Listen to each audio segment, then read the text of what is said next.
Gadis cantik penjaga warung diperkos dan juga dihabisi tukang bubur yang berjualan di sebelah warungnya. Pemberitaan ini cukup geger karena ternyata pelaku berakting seperti tak terjadi apa-apa, bahkan sempat menolong korban.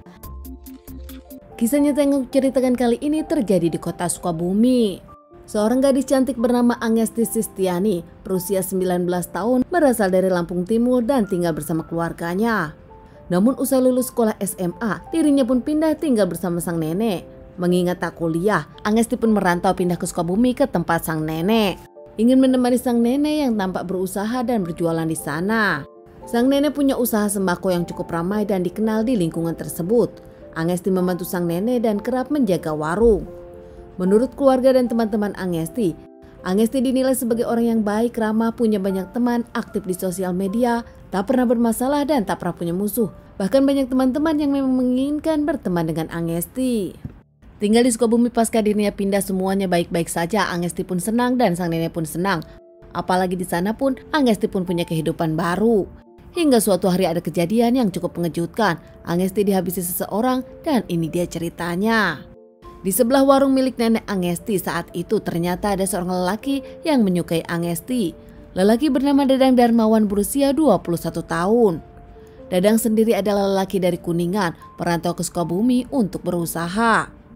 Dadang membuka usaha bubur kacang hijau yang tepatnya bersebelahan dengan warung nenek Angesti. Karena bersebelahan, nenek Angesti pun nampak baik kepada Dadang, begitu juga sebaliknya. Nenek Angesti menganggap Dadang seperti anaknya sendiri. Dikenal sebagai lelaki yang pendiam, tak banyak bicara, Dadang sendiri ternyata sudah lama menyukai Angesti. Namun karena dinilai diam, Dadang sendiri tak pernah mengungkapkan. Dadang hanya memendam dan nampaknya jadi obsesi kepada Angesti. Di tanggal 11 Juni 2016, saat itu sedang bulan puasa. Setelah Angesti sahur dengan sang nenek, tak lama sang nenek pun ke pasar. Sementara Angesti tertidur dan nampaknya sang nenek lupa untuk mengunci pintu. Namun tiba-tiba Dadang pun masuk. Saat Dadang masuk ke dalam rumah, nampak membuat Angesti kaget dan sempat menanyakan ada apa Dadang ke rumah. Tak menunggu waktu lama, Dadang pun langsung mengutarakan cintanya kepada Angesti. Namun Angesti yang baru saja tertidur nampak kaget dan langsung menolak ucapan cinta Dadang. Merasa Dadang sendiri hanyalah teman, bahkan tetangga, Angesti tak ada rasa cinta. Tak terima dengan penolakan Angesti, Dadang pun langsung mengajak Angesti berhubungan, namun sontak saja langsung ditolak Angesti.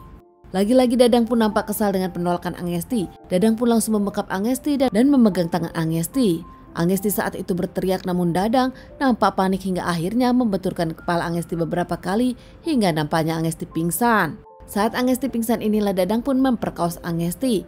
Namun di tengah-tengah Angesti pun terbangun lagi dan langsung menjerit. Panik dengan jeritan Angesti, Dadang pun lebih memilih menghabisi Angesti, mencekik sekuat tenaga hingga akhirnya Angesti mengembuskan napas terakhirnya.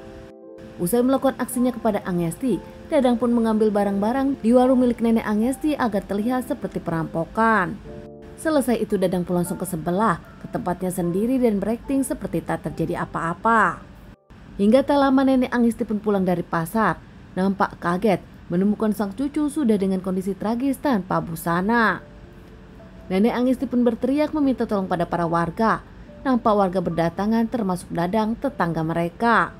Sang nenek meminta Angesti dibawa ke rumah sakit. Tak lama mereka pun membawa Angesti ke rumah sakit dan dinyatakan kalau Angesti memang sudah tak bernyawa semenjak dari rumah. Jasad Angesti pun langsung dibawa ke tempat lain untuk diotopsi. Hasil otopsi mengungkapkan Angesti mendapatkan penganiayaan dan perkawasan. Keluarga Angesti di Lampung pun dikabari dan tak lama langsung pergi ke Sukabumi melihat kondisi sang anak untuk terakhir kalinya. Tak lama pihak kepolisian pun interogasi nenek dari Angesti. Juga pihak kepolisian pun interogasi para tetangga termasuk Dadang.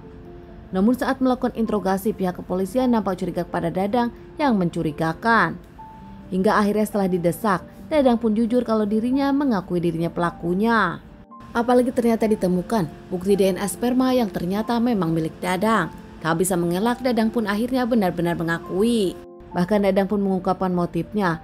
Dadang mengakui kalau Dadang menyukai Angesti, mengungkapkan cintanya kepada Angesti, namun ditolak. Dadang pun ingin menyalurkan hasratnya. Meminta maaf kepada nenek Angesti, namun semua sudah terlanjur. Dadang pun diamankan dan menjalani persidangan hingga akhirnya divonis 15 tahun penjara. Ada pembelaan dari keluarga Dadang yang menyebutkan kalau Dadang punya penyakit depresi. Namun nampaknya pengadilan menyebutkan kalau Dadang sehat dan harus menjalani hukuman yang ada. Nenek dari Angesti tak menyangka kalau pelakunya orang yang dikenal. Dadang yang selama ini dianggap baik tetangga warung mereka. Teman-teman, sekian dulu bahasan kasus yang aku bawakan kali ini. Semoga ini bisa dijadikan pelajaran untuk kita dan ditunggu bahasan kasus-kasus selanjutnya.